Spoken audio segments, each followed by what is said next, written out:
저희 어머니가 한 10년 전에 그 석류나무 그 씨앗을 집 앞에 심으셨는데 그게 이제 자라서 나무가 됐어요. 그래서 매년 추수감사절 그때쯤이면 이 나무가 이제 열매, 석류들을 맺고 저희 어머니가 그 석류를 나무에서 따는 것을 매년마다 보게 됩니다. 근데 한 달쯤에 저희 어머니가 저한테 연락을 하셨어요. 그 나무가지를 치고 있었는데 이 석류나무 안에 둥지를 발견하셨다는 거예요. 그리고 둥지 안에 4마리의 새끼 새들이 있다는 것이었습니다. 자, 저희 어머니가 찍은 동영상을 보여드리겠습니다.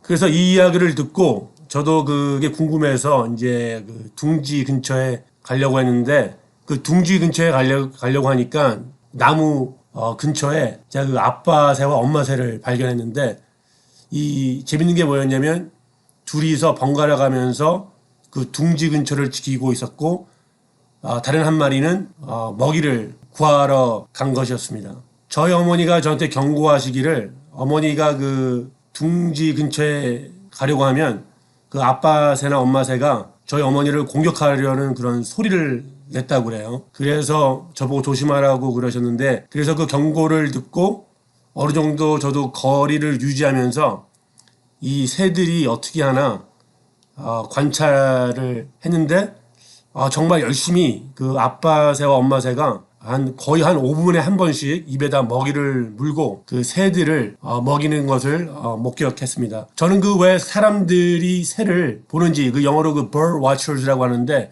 왜 취미 삼아서 그걸 하는지를 이해를 못했는데 이 새들을 보니까 정말 재밌더라고요. 그렇다고 해서 제가 뭐 bird watcher가 됐다는 것은 아니고요. 그리고 저희 어머니가 발견하신 지 한 일주일이 지나고 나서 저희 어머니가 가보니까 그 둥지 안에 새들이 이제 없어졌다는 거예요.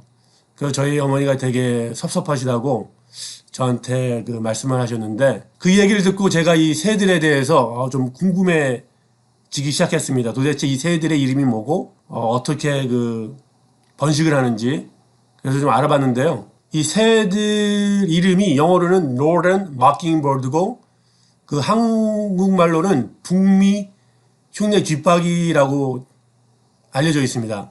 흔히들 앵무새라고 번역을 하는데 아마 한국에서는 이런 새가 없기 때문에 잘못 번역이 된 것 같고 제대로 된 번역은 북미 흉내 쥐박이에요. 이 LA나 이 미국에서는 흔히 볼 수 있는 그런 새들인데 이 새들이 왜 흥미롭냐면 그러니까 수컷이죠. 수컷은 다른 새들이나 그 동물들의 그 소리를 200가지 정도 흉내낼 수 있다고 그래요. 그러니까 수컷만. 왜 수컷이 이렇게 200가지의 소리를 흉내를 내냐면 두 가지 그 목적이 있는데 첫 번째는 그 봄철에 그 암컷을 짝을 맺으려고 그러고 그 가을에는 자기의 그 영역을 보호하려고 다른 새들에게 알려주려고 이렇게 많은 소리를 낸다고 합니다.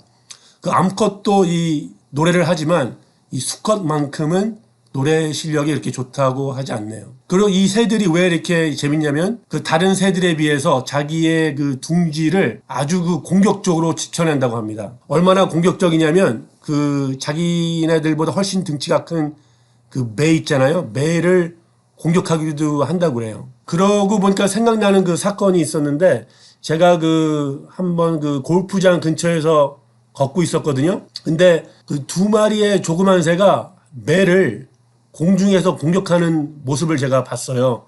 그래서 참 신기하다 생각했는데 지금 생각해 보니까 그 매를 공격하던 2마리 새가 바로 이 북미 흉내 쥐박이들이었던 것이었죠.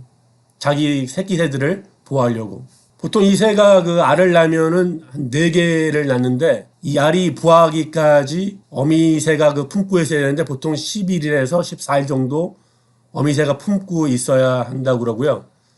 그리고 그 부화한 지 10일에서 15일 정도 되면은 그 둥지에서 떠난다고 합니다. 근데 그 둥지를 떠났다고 해서 이 새들이 금방 자기 혼자 자유롭게 하늘을 나는 것은 아니라고 하는데요.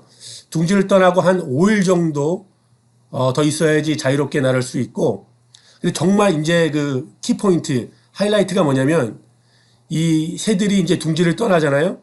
그럼 아빠 새가, 아버지 새가 아직 잘 날지도 못하는 이 새끼 새들을 지키고 보호하고 또 잘 날 수 있도록 가르쳐 주고 또 먹잇감도 갖다 준다고 합니다. 그러니까 이 새들이 완전히 장인애들이 혼자 독립할 때까지 이 아버지 새가 계속 지켜보고 있다는 거예요. 그럼 엄마 새는 뭐 하냐? 엄마 새는 또 다른 둥지를 다른 곳에다가 만든다고 합니다. 어떤 꼬마 여자아이가 할머니한테 물어봤대요. 할머니, 왜 하나님이 이 북미 흉내 집박이 새를 만드셨어요? 그러니까 할머니가 대답하시기를 이렇게 대답하셨다고 그래요. 그것은 말이야, 하나님이 부모들한테 어떻게 자기 애들을 보호해야 되는지를 가르쳐 주려고 그래서 그래 라고 말했다고 합니다. 북미 흉내 집박이 새들은 자기 새들을 보호하는 것만이 아니라 정말 자기 새끼 새들이 자기 혼자서 살 수 있을 때까지 잘 지켜보고 또 잘 인도하는 그런 훌륭한 부모라는 것을 우리가 알 수 있습니다. 요즘은 아버지의 역할을 하기가 정말 힘든 세상인 것 같습니다. 애를 낳는 것도 힘들지만 애를 기르는 것이 더 훨씬 힘든 세상인 것이죠. 누가 이런 말을 했어요. 어떤 멍청이든 아기를 낳을 수는 있지.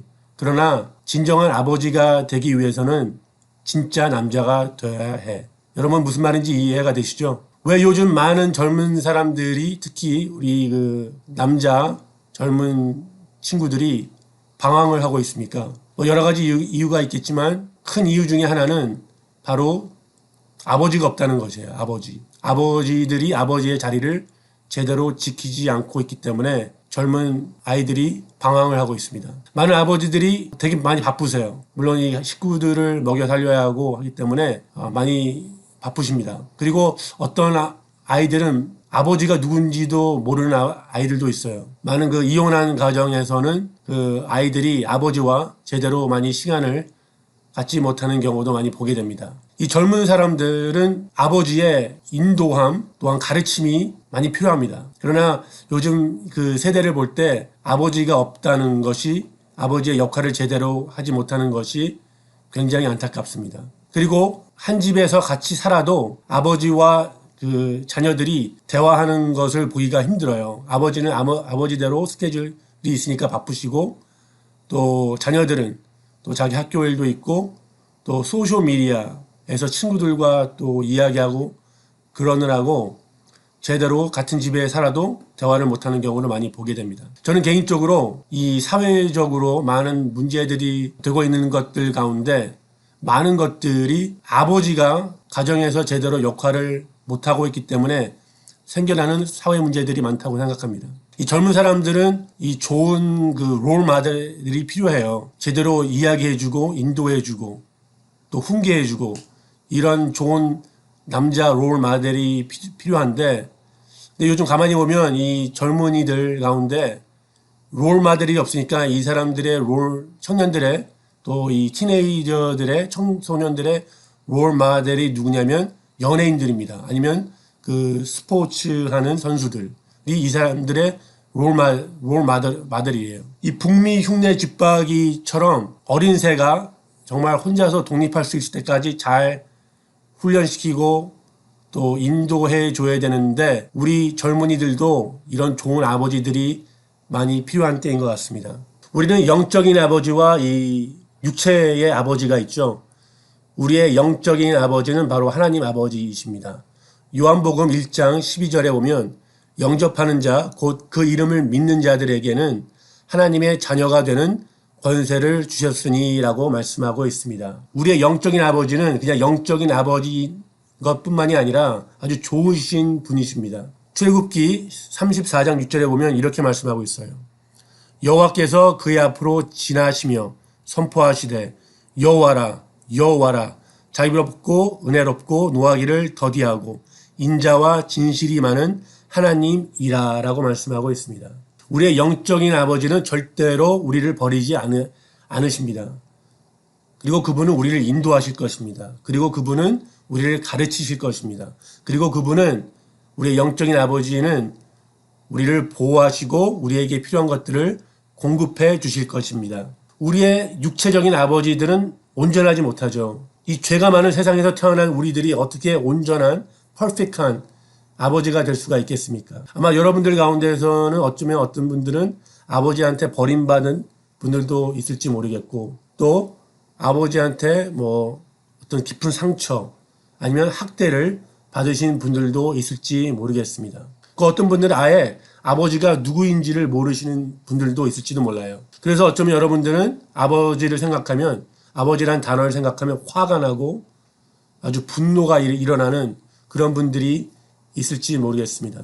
근데 어떻게 생각하면 우리의 육체적인 아버지들도 피해자일 수도 있어요. 그분들이 사랑스러운 아버지를 가지신 것이 아니라 그분들도 어쩌면 학대를 받았을지도 모르고, 또 좋은 아버지가 아닌 또 나쁜 그 육체의 아버지를 가졌을지도 몰라요. 이제 이번 주말이 미국에서는 Father's Day입니다. 이 Father's Day가 오는 주말을 우리가 생각하면서 우리가 세 가지 그 기도를 했으면 좋겠는데요. 첫 번째는 우리의 아주 좋으신 영적인 아버지가 우리에게 있다는 것을 감사하고, 정말 좋으시죠. 그 하나밖에 없는 독생자 예수 그리스도를 우리에게 선물로 주시고, 또 우리에게 천국이라는 선물을 주신 그 영적인 우리 아버지에게 감사하는 그런 마음을 가졌으면 좋겠고요. 또 두 번째로는 우리의 그 육체적인 아버지, 얼마나 많이 수고하시고 또 식구들을 먹이시려고 고생하시고 또 많은 스트레스가 있는데 집에서 스트레스 받는다고 이야기도 못하시고, 그런 아버지가 있다는 것을 우리가 참 고맙게 생각하고, 또 계속해서 주님의 사랑이 우리의 육체적인 아버지를 통해서 나타내서 다른 사람들이 그리스도를 영접하는 그런 귀한 아버지가 될 수 있도록 우리가 육체적인 아버지를 위해서 기도했으면 좋겠고요. 또 세 번째로는 만약에 여러분들이 그 육체적인 아버지께 어떠한 상처를 받았고 학대를 받았고, 또 정말 그분들을 생각하면은 화가 나고, 그럴 때 우리가 그분들을 용서하고, 물론 시간이 오래 걸릴지 모르겠습니다. 하지만 주님께서 주시는 사랑과 우리가 성령의 능력으로 우리가 그분들을 용서하고, 또 그분들이 혹시 주님께로 돌아오지 않았다면 주님께로 돌아올 수 있도록 우리가 기도하는 그런 시간이 되었으면 좋겠습니다. 예, 말씀 들어주셔서 감사하고 또 다음에 찾아뵙도록 하겠습니다.